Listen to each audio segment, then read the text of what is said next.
So my take on aligners has been based on my experience as an orthodontic resident at St. Louis University back in '83, in that we were trained by Peter Kessling from TP Orthodontics. His father, Harold D. Kessling, was the one that came up with the concept of the tooth positioner. And in 1945, H.D. Kessling wrote an article describing the use of sequential positioners to move teeth.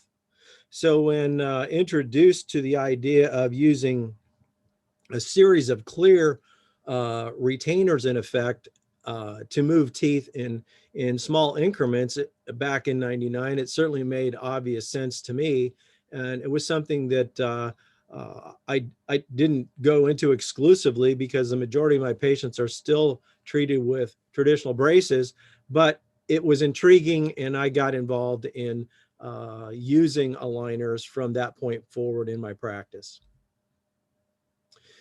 Certainly, plastic has spread across the world quickly. It has grown into perhaps the largest industry in orthodontics. Some of that's good, some maybe not so good. We've seen it in pop culture. For example, this actor in the Captain America movie, The Winter Soldier, actually wore aligners during that filming of that movie, and you can see the aesthetic changes that he achieved, despite the fact, of course, his face was covered with a mask during much of the film. The pop singer from Canada, Justin Bieber, many years ago was perhaps the best example for teens to see aligners on one of their idols, good or bad. Anna Kendrick is a popular actress. Even her sound crew made her a label for her Invisalign case, and she had to put that on social media, just like everything else appears on media today. During the filming of Breaking Bad, I didn't notice these attachments on this actor's teeth, but there they are, and obviously was in treatment during the creation of that series. Recently, this popular singer, Billie Eilish, on her latest album and her pop single, Bad Guy, describes taking her aligners out of her mouth as she's going to begin singing. It's on her recording. And here she is with her aligners in her mouth. Ashton Kutcher is seen here at an athletic event, and you can see a number of cases there. I'm not sure what they're all for, if they're sharing cases for their aligners. At least one of them is a commercial case for one of the aligner companies. In 2020, the Super Bowl hero and Super Bowl MVP for American football, Patrick Mahomes, is pictured with an aligner in his mouth during the game. Apparently, he was using it as a mouth guard. How do we know it's Invisalign? Well, his girlfriend posted it in social media. This is my favorite. Actress Katherine Heigl, who is known for the series Grey's Anatomy, and again, this is on social media, in her quote, I think is fabulous. I like predictability because I know what I'm getting into. Yeah, me too, Katherine. But how predictable are plastic treatments today? Let's take a look at the literature. You're going to see a series of abstracts from a variety of papers that have been published. This was one of the first from 2009 where we actually had some research done. You'll see the authors, obviously, the title, and the source of the article. And then I also put a note there, basically which university, if any, they were associated with at the time. And then the conclusion at the bottom that is what my takeaway is. So this is from Neil Kravitz, a resident at the University of Illinois in Chicago. The question is, how well does Invisalign work? In other words, my premise here is, how predictable is plastic? In this study, they found 41% of tooth movement goals achieved. And a variety of different types of tooth movements were evaluated with not so great findings. This is from the University of Florida, and they found 57% of tooth movement goals were achieved. From the University of Ferrara in Italy, they found 54 to 83% predictable. Rotations are a problem, and we're going to come back to that. And again, they were looking at different types of tooth movement and the typical predictability for them. What about in transverse changes, expansion with aligners? We see 60 or 73% for the upper, 88% for the lower in accuracy. This is from my university, St. Louis University, a few years back, and they determined that incisor intrusion was not translated, not accurately. And rotations, once again, especially of canines, are seen as a problem. This was from the angle orthodontist, and we see these Italians determined that incisor extrusion is not translated. And in fact, the extrusion of anterior teeth was only 30% accurate. Why is this? Why are we seeing these types of reports? Because you can move drawings of teeth in the virtual software, cartoons, but it doesn't mean that that will translate to real tooth movement. Maybe it's because the teeth don't watch the cartoons. With the advent of direct-to-consumer, or also called do-it-yourself orthodontics, with patients taking their own impressions with some type of putty, the question becomes, how accurate is that? You know that it's been very difficult to get a consistent impression with PVS materials, even with the best assistants taking those impressions. In this study done at St. Louis University, they had individuals who had no dental experience try to take impressions upon themselves, and it's just not accurate. So, not sure that the end result can be that accurate.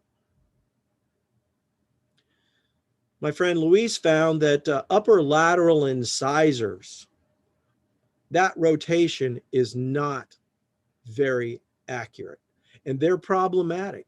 And we'll get into discussion of that later on. This is a meta-analysis, a systematic review from China. And they found that clear aligners were not as effective as claimed. This one from Thailand, clear aligners did not treat as well as traditional orthodontics or braces. This is a review article looking at only the latest iteration of clear aligners, not the older versions, which many of these other studies previously published looked at the original materials. They found low to moderate efficiency. Another meta-analysis found that Invisalign is not as effective as braces in terms of occlusion, torque, and retention. Using the PAR score, these folks found that Invisalign not as effective as braces. This was published in the American Journal of Orthodontics. This is a review article from Korea, and they determined that Invisalign was not as effective or as accurate as braces. This review article used the American Board Index or objective grading system and found that the aligners were not as effective as braces. This was published in the Angle Orthodontist, again using the American Board Objective Grading System, and found that there was actually more relapse compared to braces. Study from Greece found no clear clinical recommendations. Seems that aligners are great for mild to moderate malocclusions in non-growing patients, and rotations are a dilemma. This also was from the European Orthodontic Society in their journal from Greece. Invisalign not as effective as braces. This one we found overall mean efficacy at 59%. Let's go back to that first study, 2009. The predictability of plastic, 41% of tooth movement goals achieved. Just this year, Neil Kravitz and other workers published an article, 11 years later, has Invisalign improved? And they found now that the predictability is 50% of tooth movement goals achieved. So there has been some improvements, but not as dramatic as we might hope for. In this systematic review from Italy, they found that aligner treatment's not based on just dispensing plastic to patients. We have auxiliaries, attachments, elastics, IPR, and individually altering the aligners. So if you look at the limitations to clear aligners, not just merely as annoyances, but as a means to stimulate thought and force you to create new ways of handling the aligners themselves. And that's how I took it from the beginnings, the origins of aligners. What could we do to help improve the system?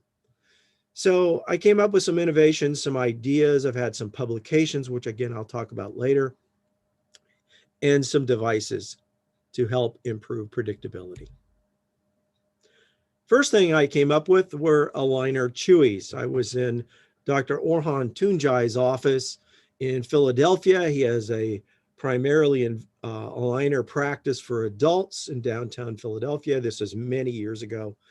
And we were opining about the limitations of aligners, especially when we first seated them. They didn't seem to sit very well on the teeth. And we were comparing notes. What were we doing to help get these aligners to seat? And we both were asking patients to chew on cotton rolls. We dispensed typical dental cotton rolls, and the patients were to chew on those, especially in areas where the tooth was not seated completely into the plastic. That's when I came up with an idea. Could we create a plastic type of cotton roll that wasn't as nasty as a soggy, wet cotton roll? And that's where the concept of the aligner chewy came from. And this is what the aligner tray seaters look like. They come in different scents and colors now. And we asked patients, each new set of aligners that they use these, they chew on them to seat the aligners or to use them in specific sites where a tooth may be lagging and not following the tray or following what you've prescribed. So in this very old example, we can see this sort of a mini tooth position or concept at work. We have a upper canine that's not tracking, it's lagging. And so we ask the patient to chew on the chewies until the air gap between the tooth and the plastic disappears. And this shows the results from that. Now, don't expect this to always work. We're going to have some other solutions for this, but it certainly is one method to at least consistently have patients trying to seat these trays better. Now, someone sent me this picture of these extra large chewies, and the price is a little bit high. We have our own spokesperson for these chewies on the right side. And there's a picture there of Kenji Ojima and his partner, Chisato Don, in their office in Tokyo. I visited there. They wanted a picture with me with the chewies. And there's a colleague from Italy with the larger version. I'd also have to acknowledge the company Hufridi. They listened to my ideas for creating some instruments to improve predictability of aligners. And those are the original instruments created specifically for those purposes. It's called the Clear Collection. And we're going to show the use of these types of instruments. These were when those originally were introduced. I was thrilled to just get a set for myself. All I wanted was some prototypes to work with. But just the other day, I received our next 5 instruments in the series, and they will be introduced quite soon. I'll be working on taking some videos of them in action, and those will appear in social media sometime in the next couple of months. When we first started out with aligners, no one thought about really using them for anything but class 1 type bites, mild crowding or spacing. But soon people were adventuresome, and early adopters decided they would add in elastics for perhaps class 2 patients. And some of the original speakers for these companies were recommending that patients use toenail clippers to clip notches in their plastic to add the elastics. First of all, would you trust your patients to cut their own aligner trays? I find it kind of difficult to even trust assistants to do this unless they're extremely well trained. How often do you see patients put class 3 elastics on braces when it should be class 2? Also, I just find it rather distasteful to dispense a toenail clipper, whether it's clean or not, to patients. It seems rather crass. So I designed an instrument I called the teardrop because it produces a teardrop shape cut in the aligner plastic. And the idea is that it's creating an elastic reservoir. So the elastic will snap into the plastic itself and make it easier to insert the tray with a elastic on that aligner tray, rather than asking the patient to fumble around and hook up the elastic in 2 different locations. These elastic hooks from this cut can be placed anywhere, anytime, in any place on the aligners. So the concept is to create at the marginal or the gingival margin of the plastic this reservoir cut. That's the teardrop shape.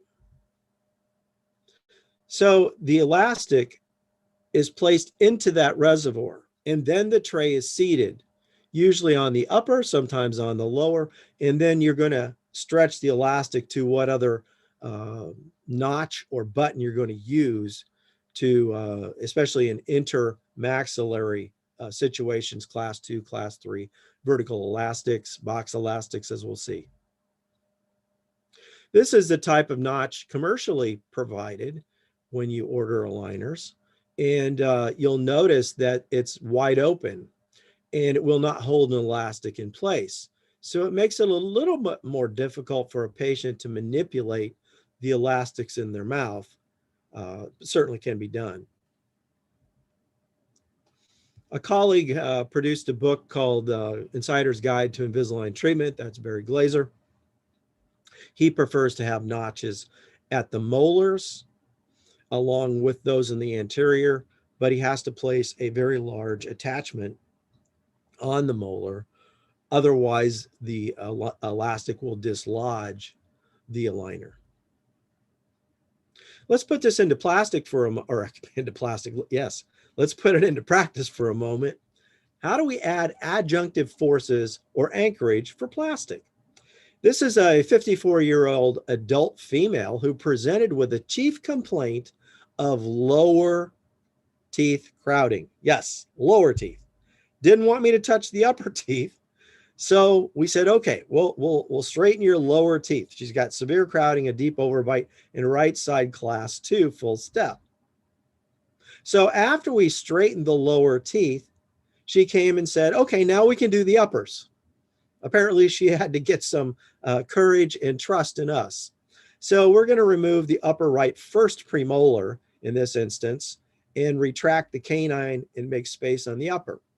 And with our aligners, we're going to use a headgear. And what does that headgear consist of? Well, it's a class 1 intramaxillary elastic that goes from the canine, a notch, a teardrop notch at the canine, the mesial, to a mini screw inserted in the buccal alveolus between the upper second premolar and first molar. And in this instance, that's providing anchorage for the retraction to improve the predictability. We're still going to have some rotation. So you'll see that there are buttons that were placed on the lingual of the canine and first premolar and some elastic chain that was used, and we will need some clearance of the plastic, and we're going to use another instrument for that called a hole punch to control the rotations. And at the completion of treatment, we're going to have that amalgam composite replaced, or amalgam restoration replaced with a composite. So here's her start. This was published in the Journal of Clinical Orthodontics, and her finish is a few years ago. The second instrument is the hole punch, and it is to relieve plastic from the aligners at the margin of the plastic itself for bonded buttons or attachments. But it's also useful for relieving soft tissue irritation from plastic. It's not something you buy at some sort of office, Depot Office Max. This is designed specifically for the purpose of creating a half moon cut in the plastic to add buttons. Even in this type of an example where we're using seating elastics, rectangular box elastics, you'll see that there's a lag back there in the posterior teeth, even in the anteriors for seating. And just like with braces, this type of elastic helps us in finishing treatment. But first, let's go back to class 2s. Correcting class 2s involves more than just dispensing plastic. There's certainly adjustments, auxiliaries, and attachments. So if someone is looking to correct their malocclusion with a do-it-yourself type of situation, or actually direct to consumer, I'm not sure how that's going to happen because we still have to deal with anchorage support. So let's look at a simple example. Very typical teen patient, class 2 on the right side, class 1 on the left. She's got a deep overbite and crowding. This is within the realm of aligner treatments with some distalization. We're going to use class 2 elastics using a teardrop and a hole punch and a button on the molar and a notch on the canine. I typically like to use a sequential molar distalization, but I've seen other methods for this, and we get an overcorrection, which is extremely important. And probably the most important thing I'm going to describe all day is how important overcorrection over treatment is in any orthodontic treatment. So I would say that this overcorrection of the overbite and the class 2 relationship is very unlikely with direct consumer systems. We note that there's been some overcorrection of the overbite and of the class 2 correction. So how much distalization might you expect? One of my classmates' sons, who is now an orthodontist, his thesis was to answer that question. And the sample of patients came from Sam Daher, who's an orthodontist in Canada, who's one of the largest aligner providers in the world. And they found that he was able to achieve about 1.4 plus or minus 0.8 millimeters of distalization. Now, that's enough maybe to correct a mild class 2, but not much else. A follow-up in progress in orthodontics that also involved Sam Daher, an Italian study, found that they could get about 2.25 millimeters of distalization. Again, maybe some mild to moderate with some molar rotations that you might get corrected. So let's take another look at another teen patient with a class 2 on the right side, class 3 on the left, and another type of alternative for correction where we use a initial treatment with a bar called a carrier on each side. So we're going to overcorrect the corrected side with class 2 elastics with anchorage in the lower from a lower lingual arch. Unfortunately, there's some side effects to these devices. Certainly, the main one is compliance, but you have the extrusion of the canine and extrusion of mandibular molars. That means there's going to be some rotation of the occlusal plane, and there's some space that opens up. But we did overcorrect the class 2 side. And then we used some triangle or delta elastics for seating to buttons. And you'll notice that's at 10 months. We've simply improved the predictability of the system, even though we are still dependent on the patient to wear the elastics and aligners. The take-home message is, I didn't get the midline corrected. That's my bad for not noticing that. It emphasizes once again the importance of overcorrection because there's generally a rebound that occurs. Here's another alternative.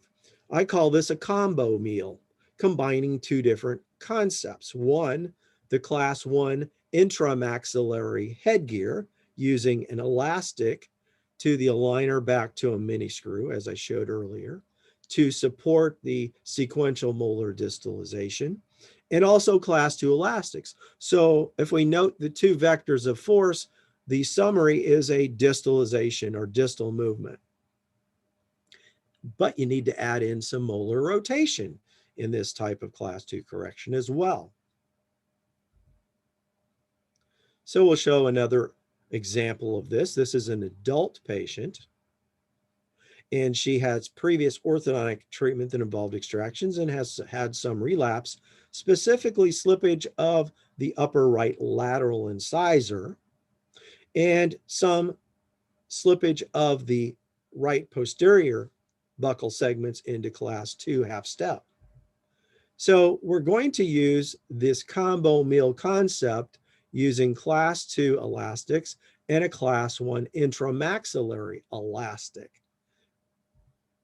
So we used both teardrop and hole punch in buttons and then the elastics to resolve this or return her back to where she had finished previously in treatment.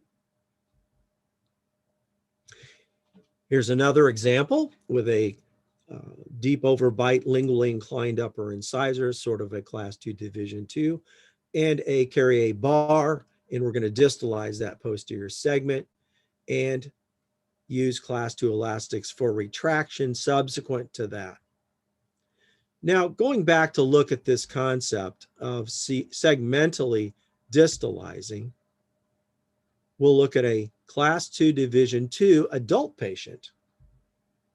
And we have this combo meal concept, but we've added in the mini screw, in this instance with some elastic chain.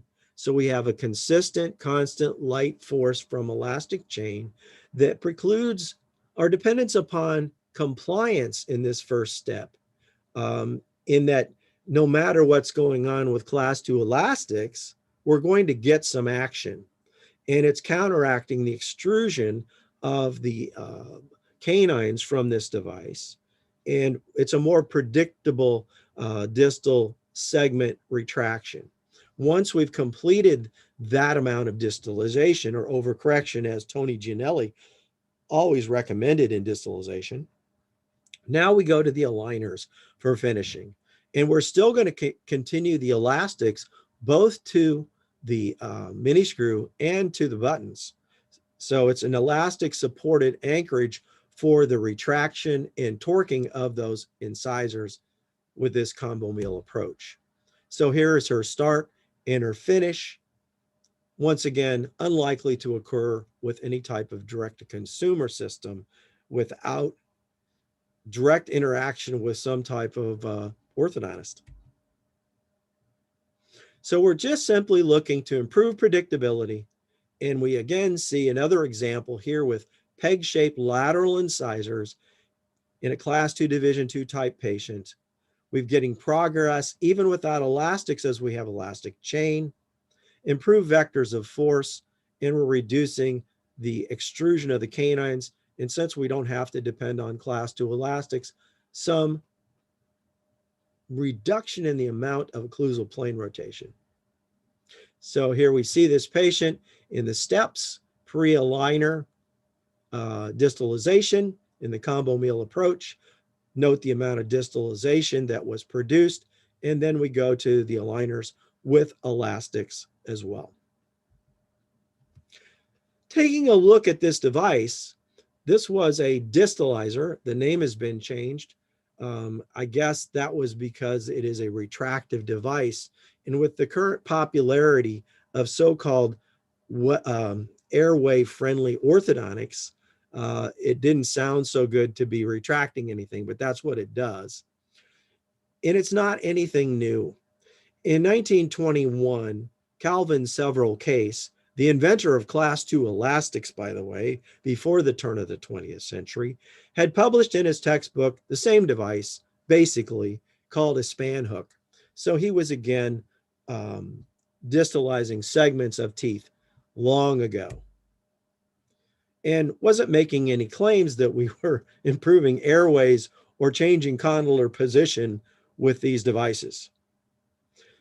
So the case for Calvin Case's anchorage is from 1904, where he described his use of elastics in one of the best textbooks out there that Calvin wrote way back, even before Angle came up with the Edgewise appliance. Now, we've spent my entire career arguing about growing mandibles, and we've spent lots of time and money on research determining that we really aren't growing mandibles. It is the interruption of dental alveolar compensation for growing individuals or during their growth that is responsible for these corrections. So all the key opinion leaders had focused on the mandible for so long, and we found out that perhaps we've wasted our time. And now, of course, they're claiming that this device is the thing that's fixing all this, when in fact it really is. Any of these methods for class 2 correction end up in the same place from the interruption of dental alveolar compensation. Here's plan B. So we have a bilateral class 2 malocclusion with a deep overbite. In this instance, we're going to use my device called the horseshoe jet, which is a mini screw supported distal jet from Aldo Carano. And the horseshoe jet is anchored with 2 screws that can be placed just about anywhere you want. It's a custom lab device and doesn't require any anterior anchorage. In fact, that's detrimental and would only cause you to lose anchorage. We're simply moving molars back from anchorage from the 2 mini screws, and we can add in the aligners cut at the second premolars during the distalization. And then this device has the advantage of being converted into, intraorally, into a holding arch that is mini screw supported, and then use class 1 intramaxillary elastics for retraction against that anchorage system, and class 2 elastics in the completion of this type of mechanism. Just another alternative. It's described in many different articles that I published, but most recently in a new book by the chairman of the orthodontic department in A.T. Still School in Arizona. And if you're looking for more information, again, I'll have some references at the end. The hole punch device is also useful for relieving plastic anywhere along an aligner where there might be found impingement, especially in the incisive papilla. Sort of like a plastic rongeur, you can use it anywhere you need to, where you might find a plastic retainer or aligner that's causing impingement. Now let's get to one of the real issues in aligner therapy, and that is the lack of tracking or lag in tooth movement when the teeth aren't following along with the cartoons or the plastic that's in someone's mouth. We're going to call this a bootstrap technique in a second. These underachieving lateral incisors are often seen in using aligner treatments. It's a lack of tracking. Especially the lateral incisors and canines may not be following along despite the use of some type of an attachment on the tooth. I have seen a report that perhaps placing attachments on the lingual of the lateral incisors may be biomechanically advantageous. So we call this an air gap. In my practice, I explain to patients, if we see these air gaps, either you're not wearing your aligners as directed, 1, 2, you're not wearing them long enough, or 3, I've made a mistake. I didn't create space, I didn't add an attachment correctly, or whatever the issue, lateral incisors are a big problem because they have two big brothers on either side of them that take all of the forces. So why would you expect a small, narrow bladed shaped tooth to follow along when a large central and canine are getting all the attention? Take a look at this patient. Do you believe that these laterals are going to track predictably just with the plastic? Maybe they will. In this instance, there was a beveled attachment on the lateral, but to no avail. There's a large air gap. They certainly seem to have worn their aligners every place else has been fitting, but that tooth is not following. It is off the tracks. So what are you going to do? Another refinement? Put braces on? In this instance, we're going to use a bootstrap. And we're going to describe how the use of an orthodontic elastic stretched around over the aligner can facilitate the correction of this issue. In this idea, we're going to use two teardrop cuts and hook an elastic through those two teardrops that are placed on either side of that canine, stretch the elastic around the aligner to the lingual side where there is a button that's been bonded to the canine. And again, this is described in several articles, but introduced in the Journal of Clinical Orthodontics. So here's our start, and we simply improved the predictability using two teardrops to a button. The bootstrap mechanism, again, goes from two teardrops with the elastic stretched over the aligner to a button. So you'll need to clear the plastic by that button as the tooth is going to be extruded so that it doesn't run into the plastic, as that will stop the movement or the extrusive force. So just to show this diagrammatically, you can see that we're stretching the plastic over the occlusion, over into attachment to a button on the lingual of a tooth. Poor tracking all the way around here. Some aligner chewies would be great, but it's going to take more than that to correct this. So the button to teardrop is a mechanism by which we can get some predictability to the movement. Now, not everything is extrusion here. As you might expect, we may have programmed in some movement to the centrals. We may also have asked for rotations or root tip or root torque. And the elastic is providing that force to guide the tooth into the plastic reservoir or basket, if you will, where that tooth is the socket where it's supposed to go. This using these different colored elastics is, again, to demonstrate, just so you can see them, because the elastics don't show up, thankfully, unless you want them to. So it's an aesthetic alternative with the two teardrops to a button. And again, the biomechanics you may have programmed into the virtual software for what you're expecting can include extrusion or intrusion, rotation, root tip, and torque. Let's introduce an alternative. We can place a button on the lingual and on the facial of the teeth that we're interested in extruding and improve the tracking. In this particular case, we have bootstraps on both the upper right lateral and canine because they didn't track despite the use of attachments. Do you think this tooth will track with plastic alone? Let's add in a bootstrap because the tooth is off track. So this is a button-to-button mechanism. These are the types of elastics that we use for this. The patient's got to be able to hook these elastics on because it is a little bit difficult. So depending on how easy they find it to be, we can use one or the other elastic. This again shows the two buttons. It's an aesthetic button on the labial and a metal button on the lingual. And the center picture shows a bootstrap on a canine. And that gap that has been generated by the setup in your diagnostic setup, if you choose to do this at the start, asking that the tooth be positioned at a final spot in your setup, so the trays in the series are going to have air gaps until that tooth actually is brought into place. But that should happen rapidly with the elastic. The plastic here is only guidance now. It's not actually producing the force to erupt the tooth. That comes from the elastic. And there's your correction. Just improving the predictability on a small lateral incisor that have gotten no love from an aligner.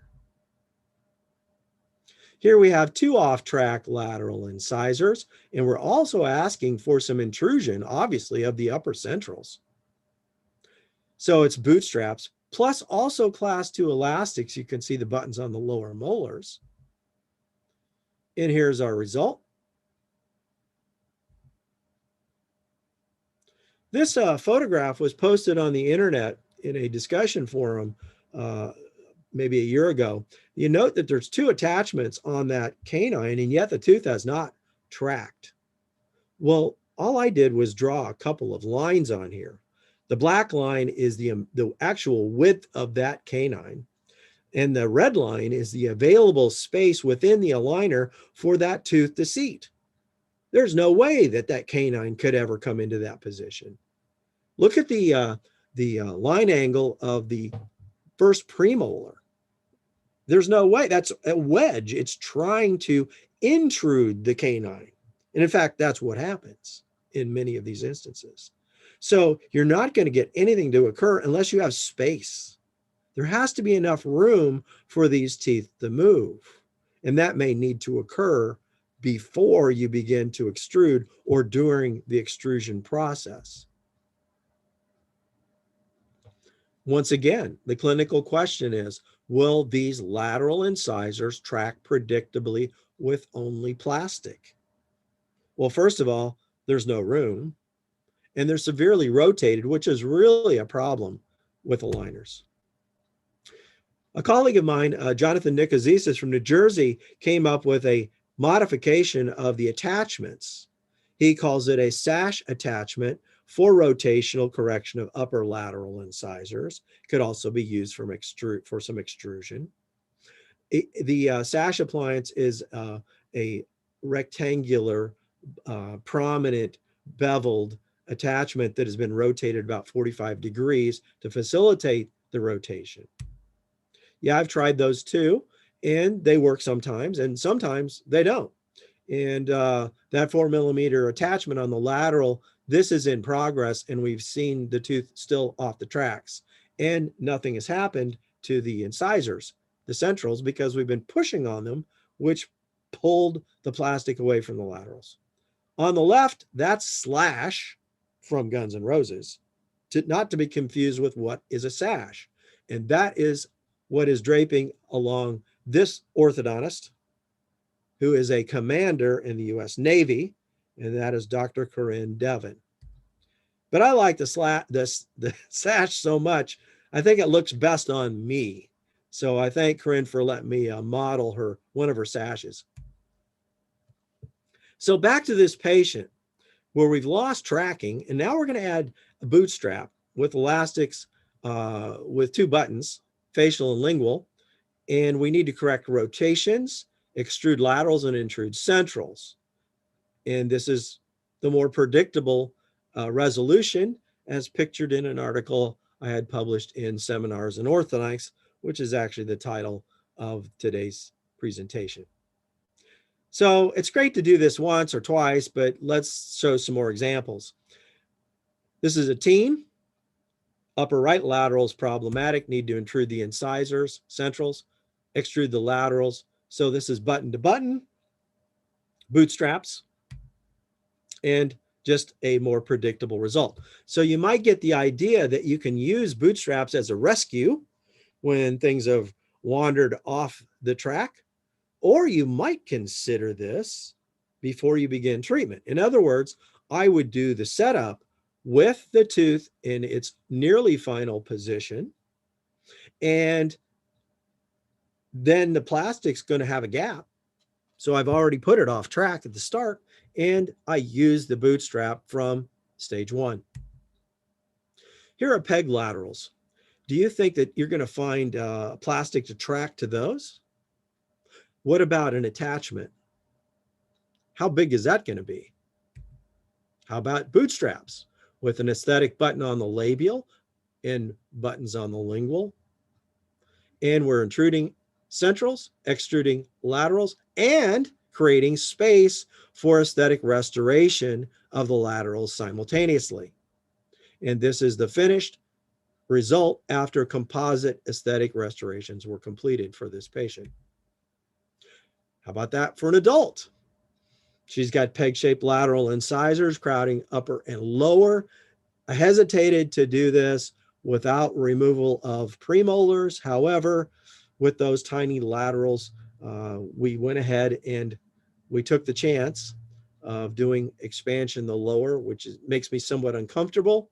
We had class 2 elastics and bootstrap elastics that were facilitating extrusion, labial positioning, rotations, and space creation.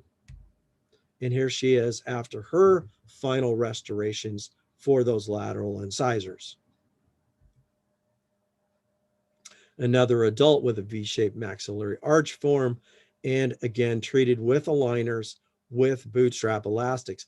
Note the rotations of the upper laterals, which are incredibly problematic for aligners, especially when they're in crossbite. So we have bootstraps to control and direct the eruption and rotation of those lateral incisors. There were short class 3 elastics used from the lingual of the upper second premolars to the canines on the lower. Note there are buttons in both locations.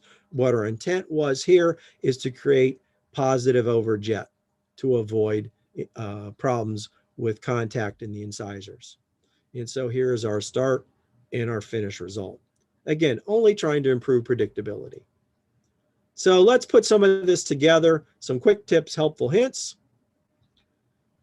Teenage patient, kind of a class 2, deep overbite crowding. We're using delta elastics from the buccal to help track the canines that had attachments on them. And those elastics, intermaxillary elastics, are used to help seat the mid-arch segments. Note the oblong second premolars that affected the final fit. We're going to talk about posterior occlusion a little bit later. Another alternative is I've seen many speakers who have demonstrated the use of huge numbers of attachments, large attachments, in fact, almost on every tooth.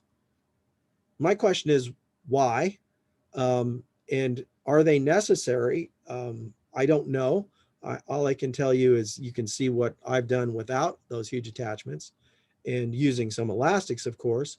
And I don't think they're that aesthetic. Maybe aesthetic brackets or lingual might be alternatives to this. I've also seen a company that's promoting attach less aligners, which is not really accurate. They just say they're using fewer attachments. So am I. Here's a young lady with a reverse smile line and anterior open bite tendency and crowding. How are we going to handle this with aligners? We've got some class 3 elastics to assist in keeping a positive overjet and keep the bite closed down. We're using a hole punch for the upper molars, teardrop to the lower canines, and there are some attachments on the anterior here. But then for finishing, we need to seat everything. So we're using rectangular seating box elastics with bonded buttons and hole punches to relieve the plastic for that. And here is her improved aesthetics and occlusion. So we note here that there has been some extrusion of the incisors to achieve this result, but that was necessary in this instance because of the smile line. The question has been posed recently, in recent years, can aligners treat open bites? Yeah, certainly. But how are they treating open bites? The challenge is it only from extrusion of incisors, Or can you truly intrude posterior teeth with just plastic alone? So far, the proof has not come in quantity that there can be any intrusion of posterior teeth with just plastic. It would sort of make sense in the world of Newton's third law that it's not really possible.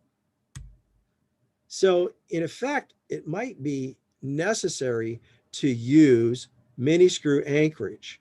In this instance, we have in the upper 2 mini screws. So it's sort of a bootstrap. I call it a sling elastic, as we're using the mini screws in the buccal and lingual of the alveolus with the elastic draped over the occlusion of the aligners. In addition, you may be interested in adding in a sling elastic in the lower. In this example, we're using 2 mini screws placed between the lower second premolars and first molars and slinging the elastic over the plastic to either a button on the lingual of the molars, not another mini screw, or notches in the plastic on the lingual. This shows that sling concept. Once we have intruded the posterior segments, and I call your attention to the virtual reality models here at the start with the prescribed attachments, and the actual intrusion that I built into the ClinCheck. I want intrusion of those molars based on the use of the elastic sling. Then you'll note at that point that I've gotten that intrusion, I need to add in seating elastics in many instances to finalize. So we've completed the intrusion. We've had some closure in the anterior without dramatic extrusion of the anteriors, which is unstable and not what we were looking for. And then the seating elastics, as you can see in sort of a rectangular fashion, assisted us in finishing this result. So the proof is in the pudding, as we say. So let's look at some superimpositions based on the cranial base. You'll notice this is a morph of the 2 cephalograms. And now I'm going to show you the after. There's been auto-rotation of the mandible. I'm going to run it one more time. And there's been intrusion of the posterior teeth. And there has certainly been a mild amount of extrusion in the anterior as well. We couldn't get away from it. So that's cute. Every time you see a case example, that's the best thing I can say is, hey, that's cute. Show me another one. So here is an 18-year-old. And the question is, again, can we intrude posterior teeth only with plastic? I'm not taking that chance because I don't believe it. And so we're doing the sling elastic, in this instance, only on the upper with mini screws. Then we're going to use the rectangular box elastics for finishing. And here's our final result. Is it stable? I don't know. It can't be any less stable than perhaps the treatments done with either braces and braces with surgery, at least according to what the literature has shown us so far. Once again, we've used elastics and buttons. Chris Setta is a friend of mine. He has some new buttons that are available. One is a half moon shape, and the other is an aesthetic button for the interior. And you can see the pre and post cephalometric tracings and the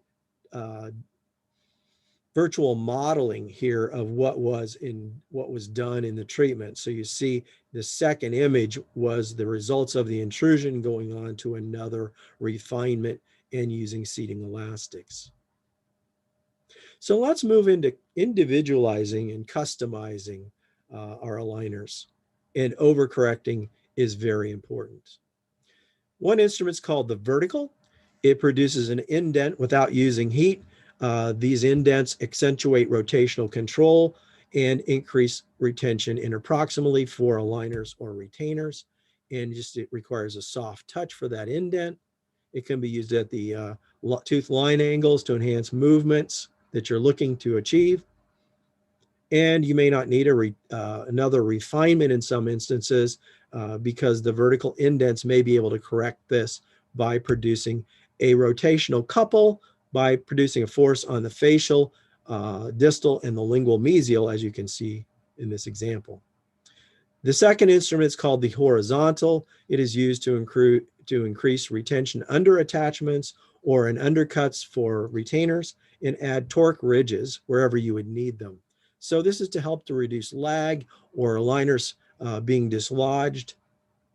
It also helps to accentuate the attachment that you have, producing more of a force underneath that attachment. The torque is added near the gingival margin, the torque ridge, producing a pressure point and creating this rotational couple and changing the angle of the root. One thing I learned during our Invisalign teen research project many years ago was if you're adding a lot of torque in the incisors, there is an adverse effect seen at the mesial root or mesial buccal cusp of upper first molars. It produces an iatrogenic open bite as that molar is caused to tip forward. And so to counteract that, I typically will destolarize or add extrusion of the mesial buccal cusp or mesial root tip. This shows that diagrammatically, we need to add also buccal root torque, which we're going to get to in these particular instances. You may need to use large attachments and or elastics with buttons to correct this problem in posterior occlusion. So let's get right to it. The back bite. If you're only looking at straightening the front 6 teeth, you can ignore this section. But has this ever happened to you, this what many people claim to be a posterior open bite as a iatrogenic result of aligners or just using plastic between teeth? Here's an adult patient, some crowding, mild overbite, and we have a hanging cusps on the upper right. So we start using some elastics. I thought I had it fixed up, and here is the end result picture, and I didn't. What should I have done? Well, I should have added buccal root torque to the posterior teeth on that right side. I should know better because inappropriate posterior torque and the excessive curve of Wilson was the #1 mistake found when they created the ABO index or score back when Vince Kokich was involved in the American board. This was the #1 mistake found on failed cases. This was done at the University of Iowa. They found to get the right bite, there should be no difference between the heights of the buccal and lingual cusps of the molars and premolars. That's the problem here. It's the biggest issue in posterior occlusion. Some might say that it is this issue comes from inadequately leveled curve of Spee, maybe.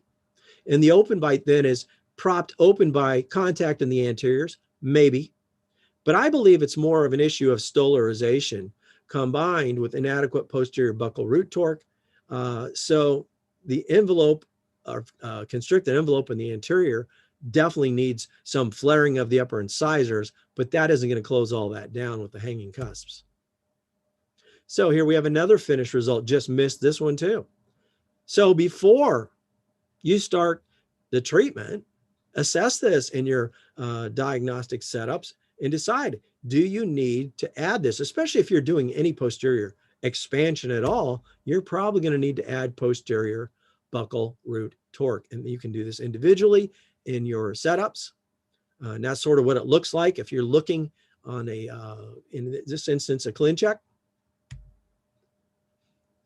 So here's a teenage patient, deep overbite, crowding top and bottom. Midline is off. We're using elastics. We've got hanging cusps. We're adding buccal root torque, which we could have done at the start. So we have class 2 elastics on the patient's left-hand side. Seating elastics. We've got a also a bootstrap, and the midline's getting centered. And don't forget to increase posterior collisions to help prevent posterior open bites and to help with anterior bite opening. Extrude the posterior teeth to get hard contact, adjust the posterior buccal root torque, adjust mesial root tip for molar roots, and use intermaxillary seating elastics as necessary. Here is her final result in 21 months. All we did was improve the predictability with things we know about: elastic forces, buttons, cutouts, etc. I want to jump. I know I'm running a little over the original time, but I think it's important to look at a couple more things. One is limited treatment alternatives for retention. We've all seen spring aligners. I've tried them all. And a colleague said, I want you to try one more. And I said, I don't want to do this. They said, well, they're going to give you 10 of these. Give it a go. See what you think. So I said, all right. So this is called the Apex Revolution Spring. It looks like, gosh, a spring retainer. But there are some differences. It is a beta titanium wire that is used for this. It's a flattened beta titanium labial and lingual bow. So I decided I would document these cases, and I'm just going to show you a few examples. This is a minor tooth movement situation that you might consider using lingual braces, clear aligners, labial braces, whatever that might be. And with this titanium, beta titanium is TMA, flat spring, lingual labial, no plastic on the labial lingual like you might see on a typical aligner. We got correction in 3 months. This is more comfortable than a typical aligner because there is no plastic, because these wires are adjustable. It's more comfortable. There's better speech, so more acceptable to the patient. The bows are adjustable. It's more predictable. There's the correction of those issues in 1 month. This one was done in 2 months. Pretty soon, you start to say, wait a second. That is impressive compared to what I've experienced in the past. You can do this with typical impressions, a digital scan. I simply prescribe, scan, and then deliver the appliance. I have them made by this company that's noted below. I understand that these labial and lingual bows will be available in kit form, I believe from, can't think of the company, from Italy. How embarrassing. Sometime soon. So you'll see that come along in the future. You can contact this company if you have any interest in doing these in your own office. You do a digital setup. You can build in overcorrection. And this shows that they're adjustable, but if you're going to use a 3-prong plier that's commercially available, you got to be really careful. This is TMA wire. It will fracture. We do have a plier that I designed that will be introduced quite soon called a Quadra Z plier, and also available from this company for specifically the purpose of producing bends in these wires. Here's a correction in 4 months. Another one in 4 months. You'll see the start at the top, go around the circle. You see the device seated, delivered for full-time wear, and then the final result. The amount of time is dependent on when does the patient return. Some of these probably were corrected within a month, but didn't come back for 4 months. Maybe a little IPR in this instance, didn't do it. Don't expect vertical correction. This is only the horizontal type of correction here. That one was done in 1 month. So at the point that this presentation was created in 2018, when I gave part of this at the AAO meeting, I had 117 minor corrections done with this device. But then I said, wow, that's really great, because it also serves as sort of an insurance policy, because the patient is now corrected the minor problem. What if they used it as a retainer from the beginning? And if they noted any issues, they could wear the device more and self-correct it.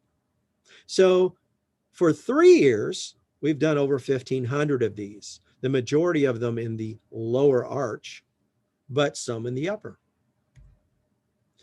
Why would we consider replacing a fixed retainer? Well, Fixed retainers have their own set of issues. Certainly compliance isn't one of them, except that oftentimes patients break them because they aren't compliant. And Neil Kravitz has loaned me these slides. I've modified them to some extent. We know that upper fixed retainer survival rates 50%, lowers 20%, and adds emergencies to the office, added liability, and dentists and patients aren't big fans. Majority of these fixed retainer breaks are teens. So let's say if you put in 500 of these fixed retainers in a year and a 20% breakage rate on the lower, that's 100 repairs. How many of the teeth have moved in that time period? So now what are you going to do? Well, you're going to retreat. And what would you use? Well, maybe you'd consider using this particular retainer. So why wouldn't you use it from the beginning? We also know from Kevin O'Brien's orthodontic blog and a variety of articles that have been published, there are added liability from iatrogenic effects from these types of fixed retainers. Patients have swallowed the broken wire, they failed to notice breakage, and there's been iatrogenic incisor movement and gingival loss. So you might consider this as an alternative. As I said, we may be seeing these available for you to buy the kits. But you can contact the company itself to find out when that's going to happen. And I have no vested interest in that company, by the way. Sometimes it's tough to keep track of all these changes you're making on aligners from one appointment to another, especially if you're customizing the devices or using elastics. So you can find this particular prescription sheet that we either put in your aligner box for when you dispense another set, or you can keep it and scan it into your computer. It's available free from that particular website. And I have some symbols up there on the upper right of the different things I might add in. So it reminds me for this particular patient what's going to happen in the next appointment. For example, I see there we're going to put a mini screw in between the upper second bicuspid first molar. We have a horizontal indent placed on the lateral on the upper, and there's a hole punch with a button on a bicuspid and class 2 elastics. You get the idea that you will be able to keep track of what you're doing from appointment to appointment. So it standardizes a clinical customization process for aligners, sort of as a roadmap for where you're going. And so if someone is customizing these series of aligners, then they have the roadmap in front of them. It tells them which instruments are necessary. So one of our staff members who's quite skilled at this does provide these types of cuts and punches for a particular patient's next appointment. And then the appliances are rebagged. There are a series of articles I've published or written about clear aligners. You can find some of these resources on that website. If you need a list of articles, here you go. I think that there's been a couple others since this. Another book chapter will be coming out sometime soon from the Moyer Symposium. There's a email address up there. If you have some questions that I can't answer today, feel free to send me a message. This is that textbook that was just published. I said there's another one coming out. And there's my Facebook page. Please like our Facebook page if you would. There are instructional videos. There'll be more of those coming out, as I said, again, on that website, also on YouTube. The Clear Collection was devised or invented to customize, enhance, and streamline aligners. And I know I've given you a few simple concepts and ideas to improve the predictability and efficiency of aligners. So if you're familiar with the movie Men in Black, you'll know that all these little aliens were excited to hail Jay. So I can't see you out there, but I'm sure you're all applauding, all hail Jay. And I want you to never forget all of the things that I discussed today, except that I couldn't remember the name of the company from Italy. I'm embarrassed to say, and I can't think of it yet. Maybe I will as we go along in question and answer. But it's time now to turn the lights out.